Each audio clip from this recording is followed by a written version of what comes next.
Wimbledon have had to tip into a typical Wimbledon spirit over the last few years in terms of proving people wrong, because I think you could have been forgiven for thinking with the club having invested in the £20 million project that was the New Plough Lane that opened in 2021, and the debts that the club has said had to pay back incrementally in that time, that the budget would take a hit, and therefore first team playing performance would take a hit with it.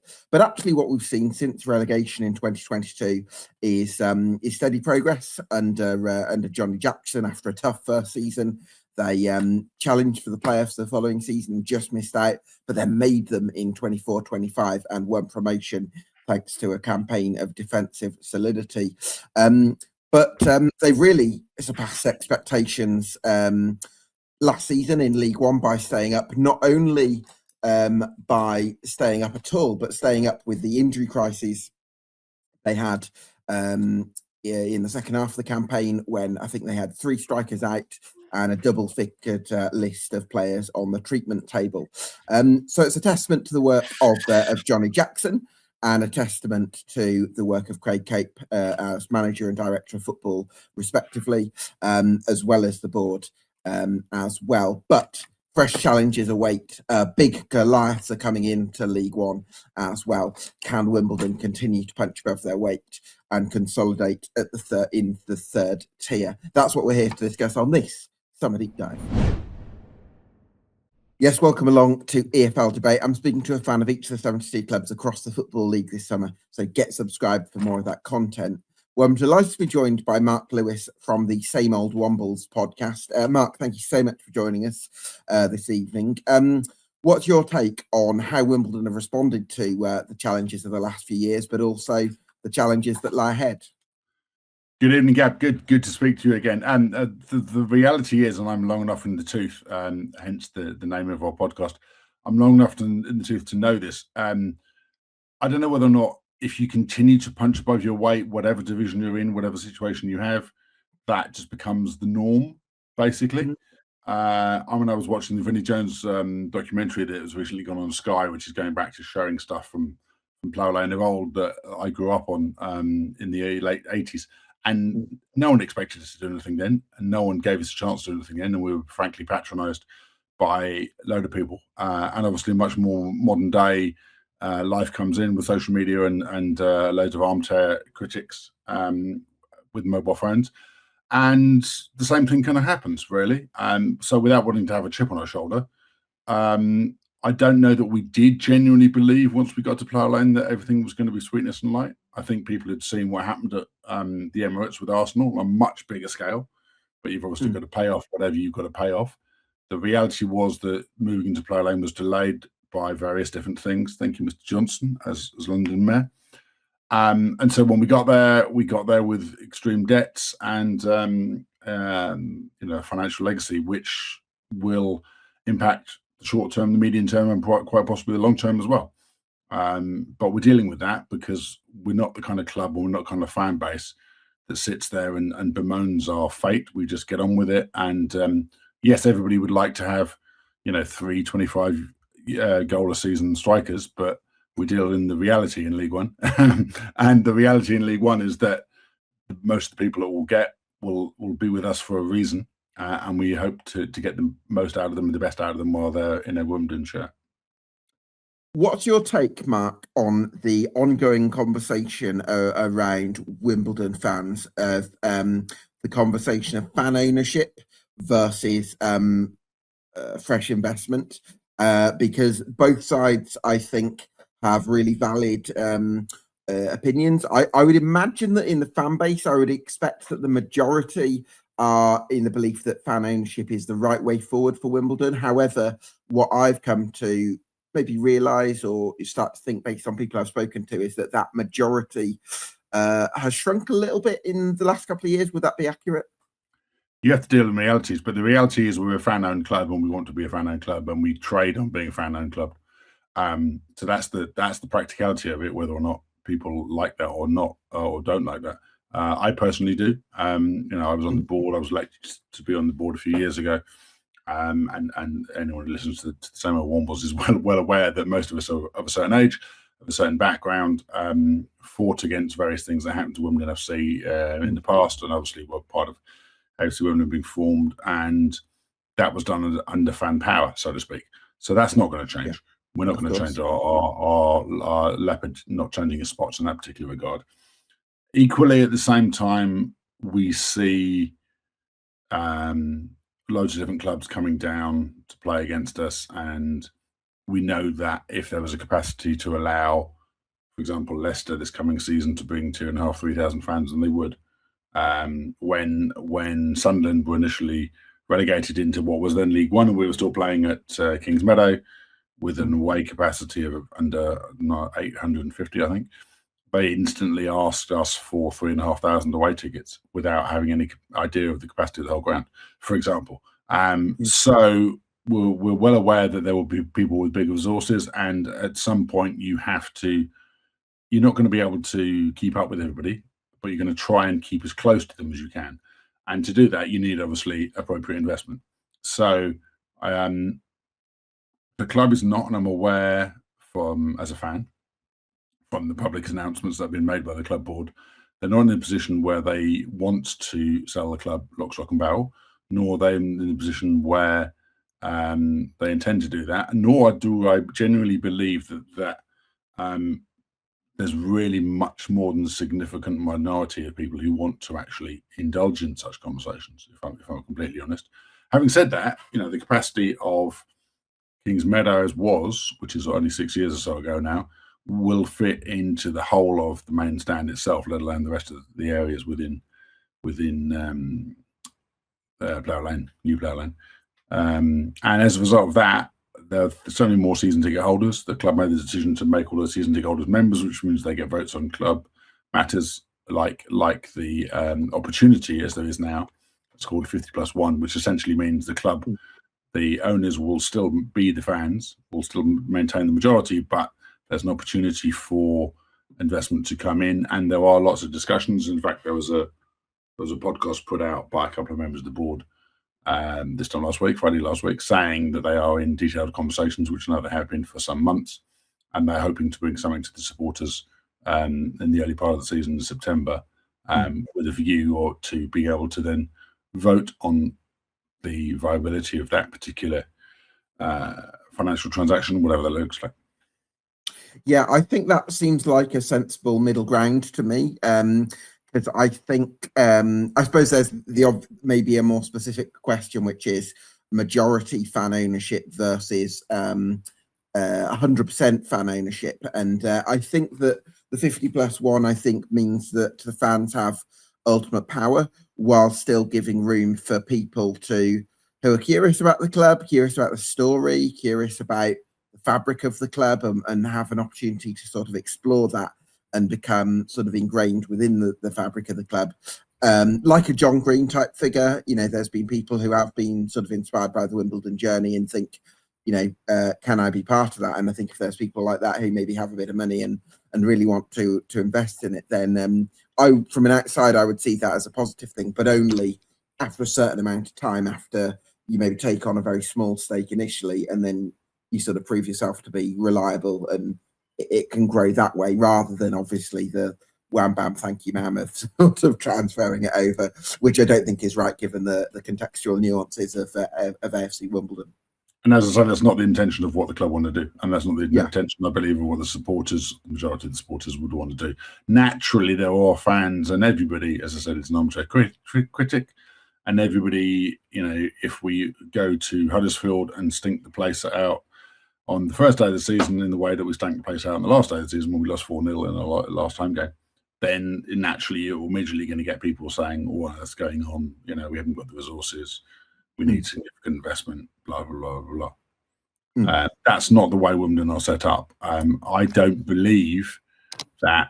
Maybe I'm still naive in this case, but we've done, the vast majority of my life playing as a football league club, and we've never done it with anything like the resources at whatever level and whatever division we were playing in. So I'm confident with the professionals and the financial acumen that they've got working internally in the club now that they will find an appropriate solution. And what I also like is they're finding the appropriate players that buy in as well. It sounds like a cliche to buy into the story, but I mean, there's a video going around which was recorded towards the end of last season with an American guy, and it's quite twee because he talks about being a jersey sponsor, which really grates me because I don't like inappropriate use of language, because it's not a jersey, it's a shirt, but so to speak. But that's an example of an American podcaster, for example, who knew nothing about Wimbledon and then was introduced to the details and so on, and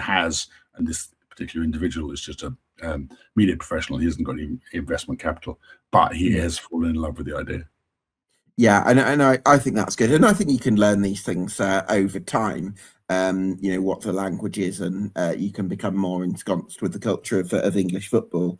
In terms of the running of the club, I wanted to ask you about the structural situation in terms of how the club governs itself, in terms of the roles of people. Mick Buckley seemed to have gained a lot of trust, along with the Don's trust, in terms of what the work that's been done. Do you have a lot of faith in him to oversee this next couple of years as Wimbledon decide on the future? I mean, someone like Mick Buckley is an established, respected professional. I believe he's a kind of performance management coach, that type of thing, professionally.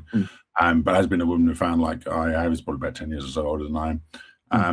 But then was asked to come in out on a completely voluntary basis and become club chair, and did that for a period of time, with a view to then looking at other potential alternatives and options, and other people were then engaged, and other non-exec people were brought on board as well, who are from the world of business as opposed to just the world of Wimbledon, so to speak.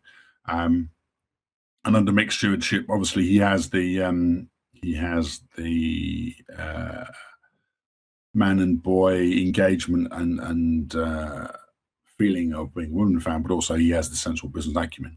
So to answer the question succinctly, yes, he's illustrated that under his stewardship with a number of other people, professionally and commercially, the club is growing. The club sponsorships, and they're not in any way anything like the Premier League level, but they are growing and developing and burgeoning in terms of both finance, but also in terms of simple things like the training kit is sponsored, the warm-up kit is sponsored, and yes, they may only be sponsored by local estate agents and so on. But if you're talking about 50k here, 50k there, all of a sudden you've got that adding up to £250,000, which wasn't actually there before. And as we know, the way Wimbledon's set up, that isn't going to go into the profit margin of Mr.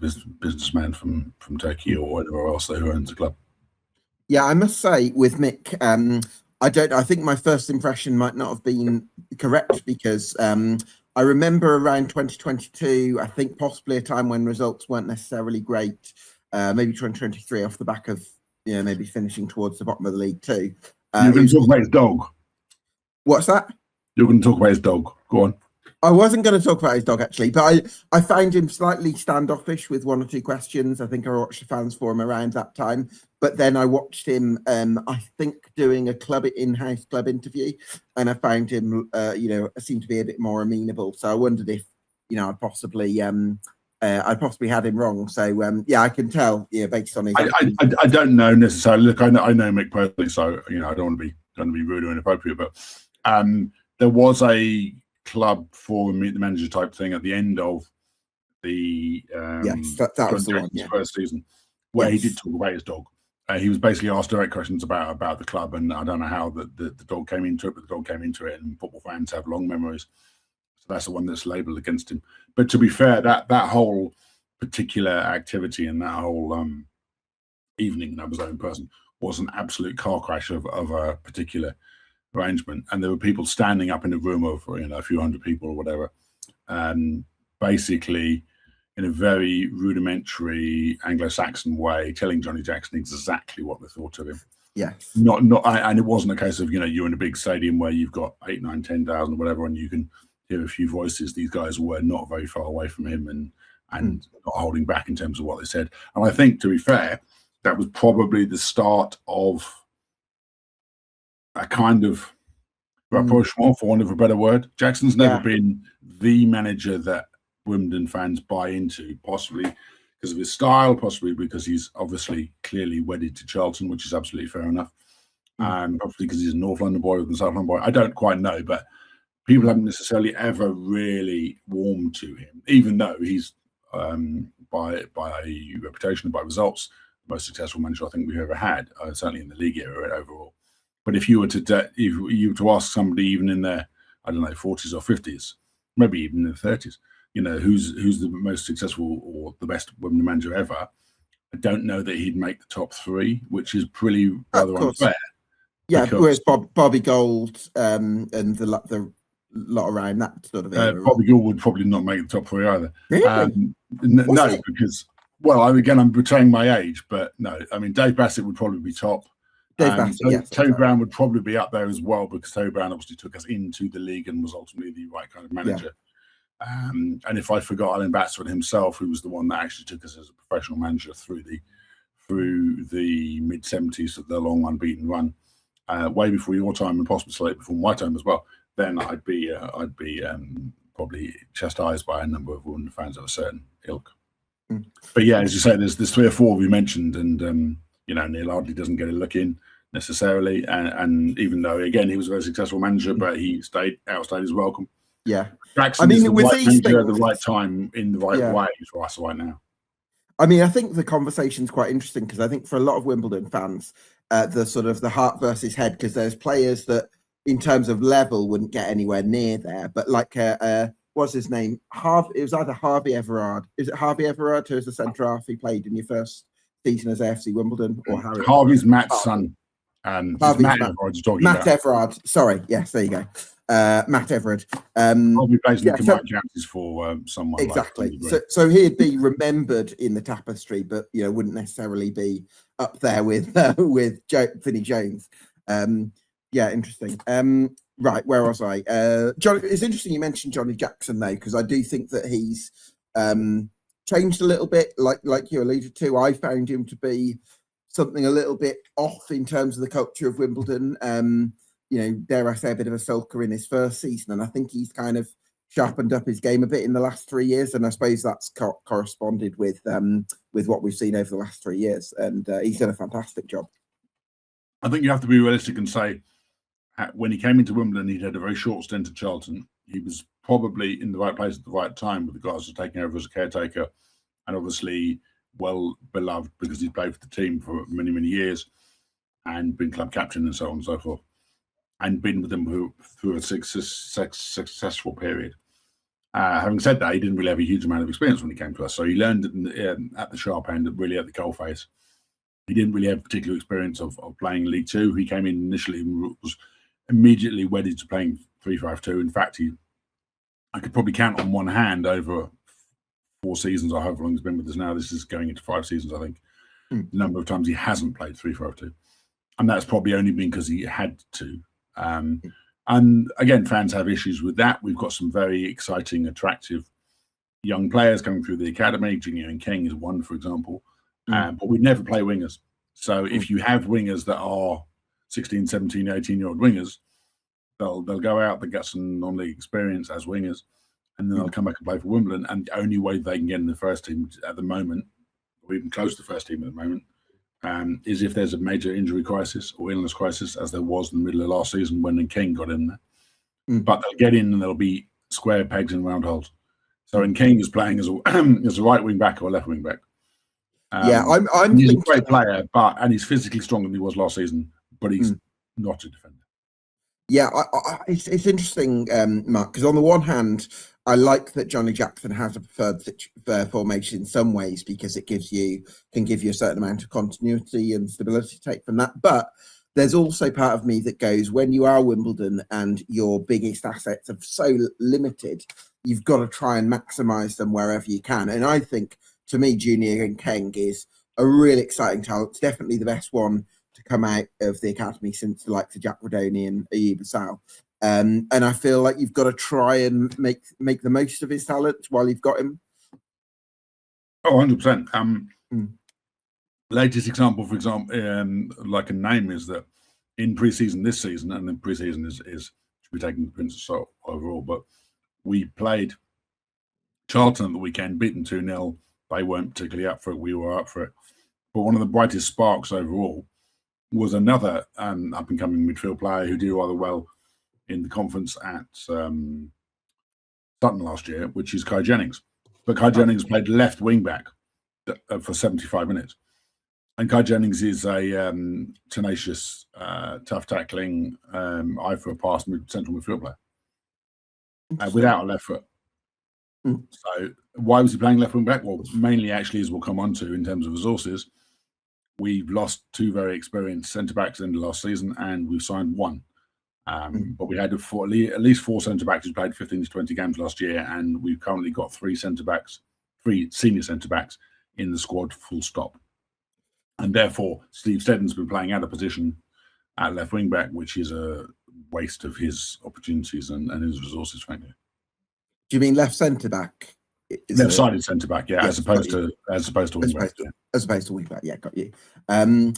Just before we return to the playing side, I did want to ask you about Craig Caper and the work that he's done as director of football in order to work with Johnnie and help ensure that the recruitment is on a level that can help you outperform your budgetary rank. Yeah, again, I think Craig is probably the most important person within the club, without trying to flatter his ego. And again, I know Craig personally and he's a lovely guy. He came into the club at a very junior level. Not the junior level, a very relatively senior level, but only having been involved with Solihull Moors and Birmingham on more junior levels in terms of recruitment and not quite the director of football type role. But he came in and he's now had his remit expanded to be able to include activity and engagement with the academy as well.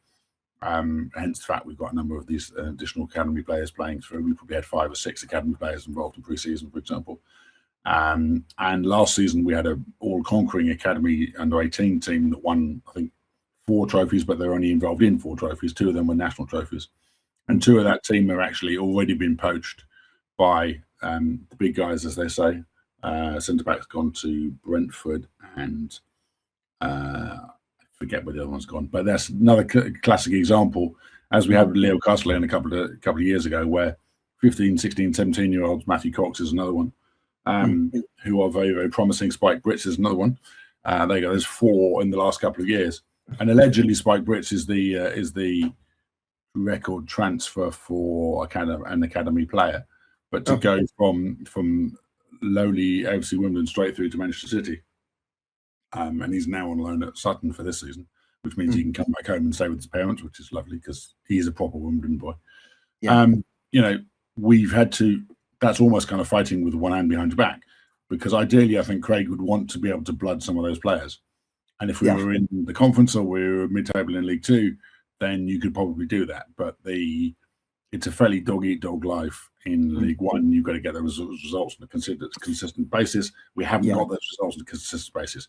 So Craig is consistently, and he's trying to do it right now. We probably need 4 or 5 new signings, and we have 10 days to go before the season starts.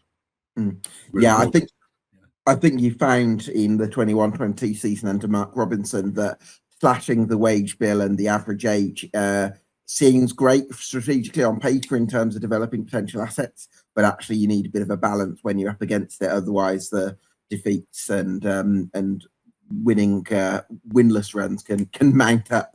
And to be fair, I don't think that was necessarily a case of slashing the wage bill. It was cutting our cloth accordingly to the wage bill that we could afford to actually do, because it really was a case of we were having to physically build the stadium and create the stadium to be something like what we wanted it to be, which is turned into. But obviously, if you're spending X, Y, and Z on certain stadium facilities, the quality of the bar or whatever it may be, then you're not spending on the first team. Yeah, absolutely. Well, let's look at the goalkeeping situation. I feel like any goalkeeper already becomes 50% better when they go to Wimbledon because they get to work with Bezo. Is that the case with Nathan Bishop? The fascinating thing with Bish is he came through at a very young age and he was picked up by Manchester United. Now, I'm not a Manchester United fan, never have been, never will be, but you don't get picked up at any particular level and particular time by that level of club unless some heavy scouting and recruitment and analysis has been done about you. And therefore, there's clearly a core quality within that player. He's played, before he came to us, he played a number of games, number of loan spells with the likes of Mansfield, for example. And I remember speaking to a Mansfield Town fan last year who was effusive in his praise about him. So, yes, I think the thing with Bishop is a lot of goalkeepers. Is he good enough to play in League One? Yes. Is he outstanding? Absolutely no. Will he shine in a team like Wimbledon? Yes, to an extent, because he'll have quite a lot to do. Because we're not going to be, anywhere near. I'm sure you could throw some stats to me with regards to, numbers of goals conceded and so on and so forth, or number of chances conceded. At the moment, he's actually injured. Unfortunately, he hasn't played lots of this pre-season. So Joe McDonald's been playing, but McDonald is a very solid, doughty National Conference League goalkeeper who's played hundreds of games for the likes of Eastleigh, for example. But he's not the type of person you want to rely on consistently within a League One setup. Yeah, so the goalkeeping could do with a 6-month lane perhaps in the goalkeeping department until. Well, yes and no. I mean, if obviously Bishop is injured long term, then quite possibly. The reality is Bishop was the first permanent goalkeeper we signed. But it's fascinating that every goalkeeper looks different in different setup. So we had Owen Goodman a couple of years ago. Owen Goodman played against us for Colchester and looked absolutely awful in a really poor Colchester team. And we won 5-2 2 or 3 years back in League Two. So we're coming through. We then got him on loan and he did rather well in a team that was defensively very solid. He then stepped up a league and went to Huddersfield, who were playing relatively attacking football and not particularly strong defensively and looked awful. He then went to Barnsley and Barnsley almost got relegated. He's now been shipped off to, having said all of that, he still ended up finishing the season as third choice goalkeeper in this Canadian World Cup squad. So there's clearly some quality there, and he's been shipped off to Dundee, and he's a quiet South London boy. So if he can survive Dundee in the Scottish Premier League, then good luck to him. Yeah, absolutely. Well, let's look at the defence then. I mean, I think Dan Sweeney's a fantastic acquisition, and I think should, in the absence of a couple of experienced defenders, should provide that defence with the stability that it needs in the middle of back three.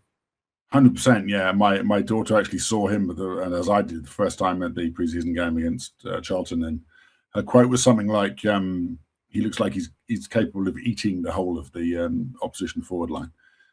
Just because he's like that kind of like fee-fi-fo-fum giant guy. And actually, you think back to the end of last season and the controversy with regards to Stevenage scraping in or almost scraping into the playoffs. Yeah, it was Sweeney who had that header overall. So again, this is a player who's consistently played at League One and League Two level, as his brother has. Interestingly enough, I still find it curious. He was just probably like the odd one out when the academy wasn't quite so developed. And he ended up being released, as was his brother. And we kept Will Nightingale at the time. Will Nightingale went on to have a relatively successful career, but not quite good enough and never quite able to string games together with injuries. But we're very, just even the team lineups as you see them, we don't have the biggest, hugest back line overall. So I think Sweeney, both offensively and defensively, will be very important this season. Yeah, hopefully he can get on the end of a few as well. Isaac Ogundere, he's quite a quick defender, isn't he? I imagine as a right-sided centre-half, he does have his uses in those sort of 1v1 situations out wide. Oh, for sure. I mean, realistically, the first choice back three probably will be Ryan Johnson and Sweeney and Oggs. And Oggs gives you proper balance, and he's one of those players that every single team needs in that he does the right things. He is relatively quick for this level. He's certainly not going to beat Usain Bolt in a 100-meter race. But he is, again, homegrown and hungry, as they say. Arguably, he could be our next captain, but he's one of those players also sometimes that just comes through. I think he's about 23 now. He seems like he's been around forever. Yeah. And has just been successful, consistently successful, learned the hard way, went and did the hard yards in non-league loans and so on. He's a lot of people's favourite player. Yeah, big things. Hopefully, I mean, he's still young for a defender at 23, so hopefully it could be due a spike in his development. Talk to me about Ryan Johnson, because I think he had a pretty good season last year. He's still fairly mobile, but pretty good in the air at around 6'2". I think he's a solid part of that back three. Yeah, again, Johnson did well enough to be able to be scouted and put into a couple of Northern Ireland squads, where he didn't ever play a minute. But even just to come to that particular level, with Northern Ireland obviously scouting around League One level as well as the Championship and Premier League, that shows exactly the progress he'd had. He started the season unfortunately because it was his skimming own goal towards the end. But he played. Sorry, Mark. He played so well that night. Absolutely. That was how unfortunate it was. We didn't deserve to lose that game, and he didn't deserve to concede an own goal. And to be fair, in the air, very strong. I think again he'll pitch up and grab some goals this season. Certainly, if they end up all being distracted by Sweeney at set pieces, so to speak. And he isn't the quickest. And I was chastised for calling him out at Wickham when Wickham picked through and easily motioned past him to beat us comfortably 2-0 over Christmas New Year last year. But I think within that back three, those three are crucial, and he's left-footed as well. So that gives us a very good balance. The issue we have at the moment, having lost both Lewis and Bauer, because frankly they thought, understandably, that they could get stronger, bigger, more lucrative contracts elsewhere. And well, having said that, Bauer's gone to Cambridge, and who knows what they're paying. Lewis hasn't signed for anyone yet, which we're all rather confused about, really. But anyway, we don't otherwise have any senior centre-back cover, hence the fact, as I said, that Steddon's been played out of position in pre-season inside as left-sided centre-back. Would you agree then, Mark, that if we say Ogundare offers that pace on the right-hand side of the defence, whereas Ryan Johnson needs that bit more protection, like you've alluded to, you actually need your left wing back to be on the more conservative side and focusing on protecting him and providing the shape, and maybe the right centre half has a bit more freedom to be a bit more expressive, knowing that Ogundare will find it easy to shuffle across and deal with the threats. And that's a very sensible point. I think if you then pan across and look at the results of the last 15 games or so last season, with that massive injury issues that you touched upon earlier on in mind, what we had there was a lot of situations where we were having to play Seddon and Johnson for a period of time, just Seddon actually, as the only left-sided centre-back. And in King is a great player, but as I say, most midfield players, let alone attacking fullbacks, will be able to pick out that hole. I remember Pierce Sweeney doing it for Exeter mid-season, for example, because if you don't necessarily know exactly the type of defensive runs you need to be doing, and until we got James Tilley back, we were lacking there in terms of the actual options. We managed to go through all of last season basically with 3 players covering 2 positions at wingback. Yeah, that's certainly not ideal. In terms of Steve Seddon, you mentioned that him playing left centre half is a bit of a waste of his quality. He's not, well, fundamentally, he's not quick enough, if I'm being completely honest. Okay. And I'm very unfair to someone who's a professional footballer, and I'm obviously not anything like that. Never have been, never will be.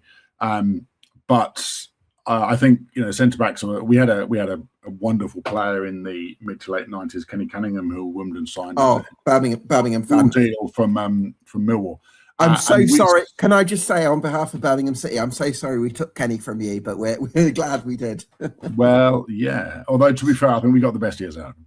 But the interesting thing there was towards the end of his career, he went in at centre back, which I thought was curious because he was a pretty pacey fullback, Oh. But yeah, they're the kind of players you need, But we don't have that type of ilk, unfortunately, in our squad right now.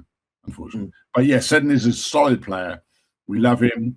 We were frustrated that he only signed a 1-year deal, and everybody thought that we'd lose him. We have a great track record, the most recent example being Josh Nerfil, who went to Bradford City, of anointing somebody as player of the year and then losing them straight away. And we didn't lose Seddon. We were all pleasantly surprised that we didn't lose Seddon, actually. So that actually feels, although we've only signed 2 brand new players in Steve Sessegnon and in Sweeney, it feels like Steve Seddon is a new signing as well. Yeah, I think hopefully Seddon can do a solid job for the team. I don't think he's somebody that many clubs in League One would look at with a huge amount of envy, but maybe for what Wimbledon need in terms of that extra bit of solidity, the tenacity that he can offer, he can certainly provide that. But I suppose it makes me question, what side do you see James Tilley playing on? Because I think Tilley could be too attack-minded for the roles that you need from the left wing back as opposed to the right wing back, but then he'd be on his unnatural side. Yeah, as I say, last season we ended up with Aaron Sassi, who is a centre forward, playing left wing back for a number of games. He was injured for a period of the season, but when he was fit, he was playing left wing back. He wasn't playing up front. And the reason he was doing that was because we didn't really have any other options overall. I'm not sure that Oggs, for example, is quite quick enough to be able to, nor is his passing quite that creative enough to be able to play right side wing back. So Tilley will start at right sided wing back if he's fit. He is, and that does offer us a really good balance. He previously had come in when he first came into the squad, and for a short period of time he did play with wingers because he is a winger by trade. But then obviously when we went back to wing backs, he ended up being initially a left-sided wing back who could left side opposite Nerfil in that particular regard a couple of years ago. And then even for a while, including the playoff final against Walsall, they actually swapped sides because in that regard, Tilley isn't completely ambidextrous, but he's as close to anyone in the squad that is ambidextrous, frankly. So that gives us the option. Certainly would be a starter, decent on free kicks, decent on corners and so on. And in terms of creating things and switching play and certainly quality long range shooting as well. It's definitely up there with probably the best in the team, probably only second to Marcus Brown. But if Brown's playing up front, which we probably need him to, then he's going to have less opportunity to pick the ball up deep and run at people. Yeah, well, certainly can bring that value, James Tilley, in whichever role that is. Central midfield, I'm really intrigued by, because I would have had Ali Smith, from an outside perspective, I would have had Ali Smith as a much more important player to Callum Maycock. But actually, speaking to Wimbledon fans, there is quite a lot of belief in Callum Maycock in terms of the value that he can bring. The interesting thing is that a lot of teams who've had relatively poor seasons or poor passages through seasons look at a particular game or particular passage of a game as the kind of sliding doors moment, as in, if this went badly, then we could have got relegated, but it went better, so we did all right, or we stayed up, whatever. For us, it was a midweek game away at Port Vale. And Port Vale were starting on that big slide. This is like end of January time. And Maycock hadn't really had a kick, so to speak, even though he'd done relatively well the season before. Jake Reeves had been doing okay as club captain, but actually games were starting to pass him by and he was starting to pick up some needless yellow cards and so on. So finally, in inverted commas, Reeves was dropped for this game and Maycock came in, and it was an absolutely dour bore fest. And then Maycock crops up in the last minute and scores an absolutely vital goal, which prompted a few successful results, which ultimately helped us to stay up. So in that regard, Maycock will always be particularly well thought of. He is probably the best box-to-box midfield player we have in the squad, and is one of those that will just always keep going and keep going and keep going. The reality is, when Ali Smith went to play a holding midfield player, he looked so much better than he did in this kind of floating 8 role, in my opinion. Okay. Right. In that the midfield was solid. We were picking up loose balls. We were picking up seconds in midfield from knockdowns or flick-ons by the opposition as well. People weren't running straight through us overall. And actually, one of the best things about Ali Smith actually is he's metronomic in terms of his fitness record. He just doesn't get injured. Doesn't also get particularly huge amounts of yellow cards and therefore doesn't get suspended. I think he's probably missed, I want to say, 2 games in the league in the last 2 seasons, tops, which is absolutely ideal, Yeah, that's really good. I think sometimes there's a compulsion to get Ali Smith further forward because he's shown glimpses in the past of being a goal-scoring midfielder that can chip in. I think he scored in, can't remember if it was for Wimbledon or another one of the clubs that he's played for, where he scored a couple of breakers and gets people thinking, could he be a goal-scoring midfielder? But maybe, I just look at it, I suppose, the imposing presence that he can offer and think, very difficult to get past that because I had a good chat with the Lincoln fan about him because he had played as an 8 as attacking, almost even possibly as a 10 for them, and apparently it just didn't work. He just didn't quite have the appropriate nous or the appropriate touch in front of goal. And I think it's interesting that when he's played in a more secure holding role for us, he's been much more effective in the whole team. Even on Saturday when Reeves plays for 70 minutes and Smith played for 20 minutes. As soon as Smith came on, even though there were 2 18-year-old centre-backs behind him, everybody calmed down. Everything was just that much more controlled and calm, and we didn't look in any danger at all. Delano McCoy-Splatt, a recruit from Fulham, hasn't really been getting into the team an awful lot, maybe because of the depth of competition in midfield. And he just wasn't fit. Oh, just wasn't fit, right. No. I don't have the stats in front of me, but I certainly think for I'd say a good half of last season he wasn't available for different reasons. Again, shouldn't base everything on a couple of preseason games, but preseason he's looked lively and useful and engaging. We've also got Zach Nelson, who I keep calling Curtis for some reason, totally different player. Zach Nelson we picked up on loan, and we've now picked up from Luton after they released him. And again, is that Horatio Nelson? Is that? Yeah, no one's called him Horatio, which you could do because Horatio Nelson had way back. He had his country house in Merton Park near Wimbledon. That's another story entirely. I digress. No, I'd say McCoy-Splatt could be the breakthrough player this season. Actually, we don't have a strong squad. We don't have a particularly deep squad at all. However, in midfield, you have probably a starting 3 of my starting 3 anyway, would be Ali Smith, Callum Maycock, and Miles Hippolyte. But then on top of that, you have Reeves, and you have Jennings, and you have McCoy-Splatt. And someone else I've missed out, I'm sure. Nelson, exactly. Yeah. And actually, if all of those were playing, all those were fit and available, I think realistically, although he's been a very good servant for the club, most people would want the pecking order to be 1 to 7, with Reeves being 7. Talk to me about Admiral Nelson then. I'm doing the joke of calling him different names. Very good. Yes. Well, I mean, every team needs a midfield player who will get stuck in, who will not be afraid to shoot when he will not get completely confused or afraid of having a pop, as sometimes Ali Smith is, unfortunately. And that seems that Nelson could be that player. He's quick, he's lively, he's very fit, and in that particular regard, you need legs in the central midfield overall. What I find fascinating is he signed for Luton and came through. He was released out of the Tottenham Academy. He signed for Luton relatively young, but he signed for Luton in that period of time when they were going through free fall. So he played a couple of games in the Premier League, but then they bombed through there and they bombed through the Championship and so on. So he was never really in any particular settled environment. The Luton fans you talk to don't seem to be particularly negative about him, but they also have gone through so many players recently that they're not quite sure exactly which way's up. And, they signed Jerry Yates at the beginning of last year for £1 million, paraded him on the pitch before the game against us. And by Christmas, when we played them again, he had been shipped out on loan to Sheffield Wednesday. So, there's loads of stuff going on there. So I think in that particular regard, he was probably just a small fish in a big pool. Now he's got an excellent opportunity, having been in bigger clubs.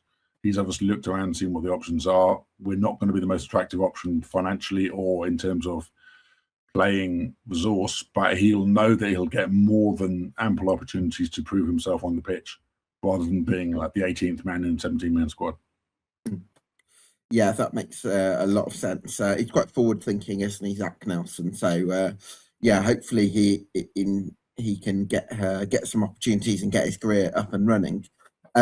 Just going back to the wing-back situations, because you mentioned that Junior and Keng is having to play as a wing-back at the moment.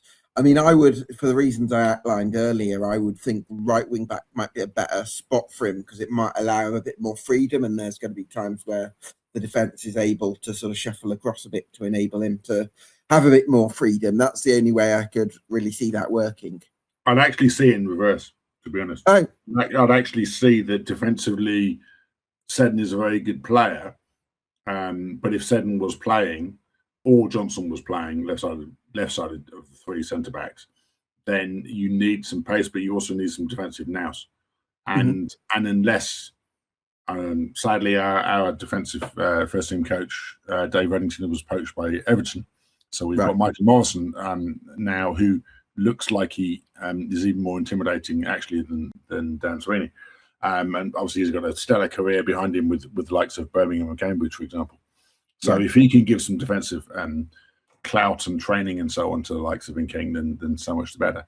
But I think actually on the right-hand side, Oggs has got the pace, Ogunde's got the pace, and the nous to be able to clear up a number of different things if there's gaps in there. But obviously when you know you're playing against wing-backs, where are the wing-backs? You know, are you actually playing with the back three? There will be games this season, I can think of, Cardiff away, for example, last season, where actually you're playing with the back five a lot of the time.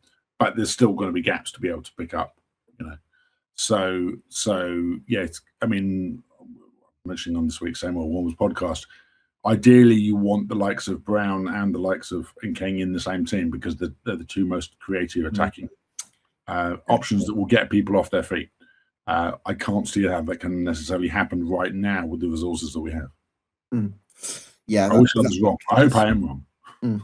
Fingers crossed. Yeah, I mean, the only way of doing it would be to have maybe two number 10s that play slightly wide of a main striker, and use Brown and Nkeng in those kind of roles. I think that's a great idea, but then you have to have a fit Matt Stevens, which probably won't happen until October, from what I can understand. Unfortunately, he's got a history of hamstring injuries, and he's already picked one up in pre-season. So who else we're going to get on loan, we don't know. We'd like to get Daniel Carney from Charlton. Charlton know that we want to get him. We know we want to get him. Charlton want to sell him, and someone else like Luton will probably nip in and actually acquire him because they got bigger resource than we have. Is my fear. I don't know. Yeah. Do you think that you could do with replacing, and I think we have slightly different views on this. I probably regard Omar Bagil slightly higher than you and maybe, other Wimbledon fans do. But I do wonder about that target man presence, whether you need somebody up there who the ball's going to stick to. Don't get me wrong. Of course we do. Absolutely. Yeah. I think the thing about Omar is Omar will be much maligned in his absence. And while he was around at the club, he was an absolute figurehead on and off the pitch. He was a lovely, lovely guy. He gave absolutely everything. Ultimately, the game he got injured in, we had this crazy game against Luton where we got 3 injuries before half time, had to make a load of different subs. Luton were just walking around us, and then Bogle carried on playing even though he was clearly injured because we used 4 subs. So we ended up finished the game with 10 men without having anyone sent off. Because he just couldn't walk anymore, which is a classic example of the type of thing he used to do and how he'd always give everything for the team. The reality with Omar is, and a colleague of mine on our Same Old Wombles is a big Omar fan, and we wind him up about it all the time. If you looked at his stats and said, okay, here's a guy who's played, I don't know the exact stats, you can dig them off Wikipedia, but it's something like, I want to say 30 goals in around 150 games. Then you wouldn't necessarily be quite so impressed by that. And in fact, if you were signing a player who had that kind of stat, you wouldn't necessarily think that that's anything to write home about. Especially actually as 15 of those goals came in one season in League Two. However, he always offered much more to us. If Omar was in the team, I did some analysis again midway through last season because we'd had so many different attacking options. We went through Hackford and Sasu and Danilo Orsi, less said about him, the better. Matt Stevens, Omar Bogle, and Marcus Brown. I've just named 7, and I'm sure I've forgotten someone there. And any different combination of those. But if you then sliced and diced, and Tim Hansen, Player Lane by Numbers on social media, who unfortunately wasn't able to join us doing this, but he's done some great analysis of the most successful strikers we've had, and whoever it was, I think it in the end was Bogle and Brown. But the common denominator was certainly Bogle. So yes, of course we need to sign someone, and we need to sign someone of that ilk, because even in the pre-season game, Sweeney was pinging balls from the edge of one 18-yard box to the edge of the other one. But you need someone in the air who can actually, Aaron Sasso is a bit like Kevin, the unpronounceable guy from Reading, who they've just sold to Denmark. He's 6'3", but he can't hit the ball. Yes, absolutely. Well, we'll see whether Aaron Sassy gets some opportunities further forward. He will, because he has to, because we have very little else up front right now. The difference is he's never had a concerted run of 5, 6, 7 games up front since he was playing for our under-17s, under-18s. Johnnie Jackson clearly likes him, but every time he's brought him in and played him left wing back or right wing back. And again, he's got a big stride, he's got a big engine, he can defensively make good shuttle runs. But play him up front, put the ball in the channel, let him run off there, and see what he can achieve there. So, Mark, I think in terms of remaining additions, Wimbledon, ideally, need another goalkeeper, another couple of defenders, at least one more wing back, and maybe 2 strikers. So what's that? 1, 2, 3, 4, 5. Are we looking at another 5 or 6 additions between now and the end of the window? I mean, first of all, I don't think we need another goalkeeper unless Bishop is injured, or unless you know something more than I do about whether. No, I don't. I was just wondering if he is injured. Yeah. Yeah, I mean, the strange thing is, for whatever reason, the club media team isn't in terms of the number, their manpower, to be fair. But there haven't been very many interviews or pre-season previews or reviews after games. But Jackson did a 5-6 minute piece with BBC London after the Charlton game, and he mentioned that Bishop would be fit for the beginning of the season. So no one's really concerned in that regard. Having said that, you're right, we need 2 centre-backs for sure, because as I mentioned earlier, we had 4 or 5 centre-backs who played in excess of 15 or 20 games last season. At the moment, we've got 2 18-year-olds, one of which is a Montenegrin under-18 international, but you cannot rely on that type of thing. Neither of them are also particularly big or strong either. So, who's the Montenegrin youth international? Mateja Jovanovic, and I'm sure I pronounced it wrong there. Okay. Nice. And Riley Horan is one that I do have high hopes for, who played all season and won the title with Walton Hersham last year, but that was the Ryman Premier title they won. So they're now in Conference South. I don't think he'll go out on loan. I think he'll end up, certainly at the moment, being on the bench of the first team, which shows the resources that we don't have right now. Yeah.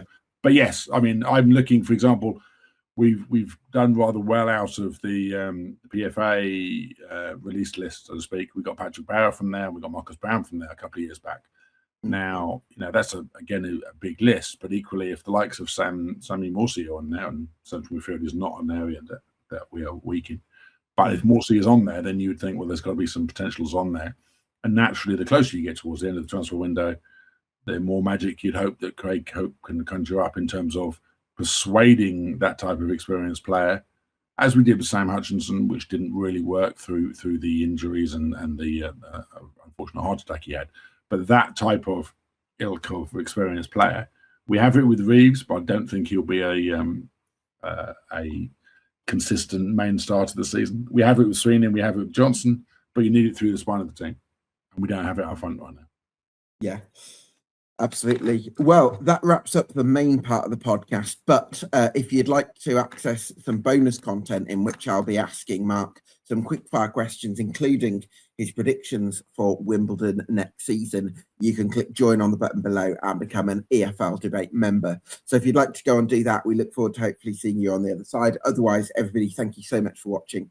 We'll see you again very soon for another Summer Deep Dive. But well, we've just got the main audience. Mark, talk us through Same Old Wombles and what you're going to offer with the podcast this season and where people can go and find your stuff. Well, we're sameoldwombles.com, and Same Old Wombles basically is just a collection of 50-something blokes who've all been Wimbledon fans, all born and brought up in the Wimbledon area in the 70s and 80s, and live in different areas around London and southeast of England now.